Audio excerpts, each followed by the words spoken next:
किसानों के प्रदर्शन में ही किसी ने दूसरे से सवाल पूछ लिया कि भाई यहाँ बैठे हैं तो देश के दूसरे राज्यों में खेती के हालात पर चर्चा कर लेते हैं। बस इतना मुंह से निकला था कि तपाक से एक सवाल आया, यार ये गुजरात में किसान अमीर कैसे होते जा रहे हैं? वहाँ की सरकार ने ऐसी कौन सी बूटी उनके हाथों में दे दी है? हर तरफ सन्नाटा सा पसर गया। दरअसल जिस व्यवस्था से गुजरात ने तरक्की की है उसी व्यवस्था को जब देश में लागू किया जा रहा है तो यही लोग उसे रोकने के लिए यहाँ अड़े बैठे हैं। तो जवाब कैसे देते? लेकिन इन्हीं में से किसी ने कुछ पढ़ा था और उसने अपनी आंखों पर आर पार ना देखने वाला चश्मा भी नहीं लगाया हुआ था। सो वो बताने लगा, बोला भाइयों देखो गुजरात की ताकत है वहाँ के पशुपाल और मछुआरे साथी, इनकी स्थिति लगातार सुधरती जा रही है। गुजरात का किसान भी खेती में आधुनिकता को जोड़ रहा है, फसलों की विविधता पर फोकस कर रहा है। जिस वस्तु की ज़्यादा डिमांड है और जिसके अच्छे पैसे मिलते हैं उसका व्यवसाय कर रहा है। मोदी जी भी यही कहते हैं।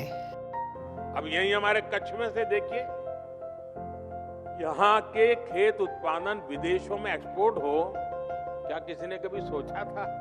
आज हो रहे हैं। यहाँ खजूर, यहाँ कमलम, ड्रैगन फ्रूट, उस उत्पादकों की खेती ज्यादा होने लगी है।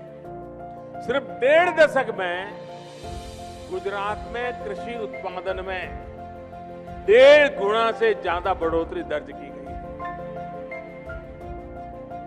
सारे किसान भाई ध्यान से सुनने लगे तो ये भाई साहब भी राज पर राज खोलने लगे। ये भी बताया कि गुजरात में बाकी उद्योगों की तरह तरह की खेती से जुड़े व्यापार में भी सरकार टांग नहीं अड़ाती है, अपनी दखल को बहुत सीमित रखती है। डेयरी और फिशरी में भी कुछ ऐसा ही किया जा रहा है।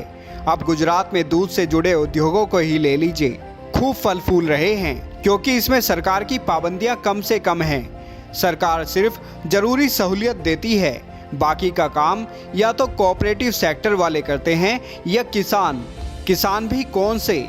छोटे किसान, 3-4 पशुओं वाले।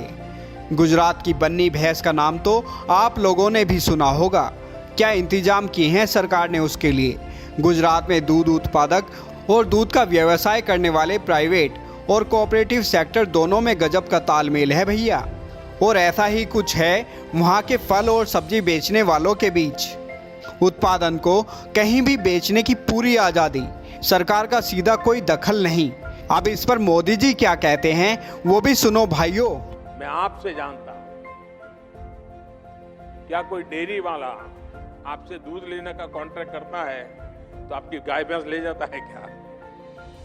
कोई फल सब्जी खरीदने का उद्यम करता है तो क्या आपकी जमीन ले जाता है? क्या आपकी प्रॉपर्टी उठा के ले जाता है क्या? पता है भारत में डेयरी उद्योग का योगदान कृषि अर्थव्यवस्था के मूल्य में 25% से भी ज्यादा है। पता है दूध उत्पादन का कुल मूल्य अनाज और दाल के कुल मूल्य से भी ज्यादा होता है। और ऐसा इसलिए है क्योंकि इस व्यवस्था में पशुपालकों को पूरी आज़ादी मिली हुई है। अब सवाल बाकी किसानों का था। अरे भाइयों ये तो बड़े काम की चीज़ है, लेकिन मोदी ने गुजरात में तो आज़ादी दे दी और हमें क्यों नहीं दे रहे हैं? अब तो वो देश के प्रधानमंत्री हैं, मोदी किसान विरोधी हैं। फिर भैया बोला किसान बिल से यही तो आज़ादी दी है और हम आप अपने पैरों पर ही कुल्हाड़ी मारने के लिए यहाँ बैठे हुए हैं। हम कह रहे हैं हमें आज़ादी नहीं चाहिए, हम तो सरकार के दखल में ही ठीक हैं। किसानों को बात तो समझ आ गई, लेकिन आंदोलन से हटने की हिम्मत कैसे लाएं, ये सवाल है। आज देश पूछ रहा है कि ऐसी ही आज़ादी अनाज और दाल पैदा करने वाले छोटे और सीमांत किसानों को क्यों नहीं मिलनी चाहिए?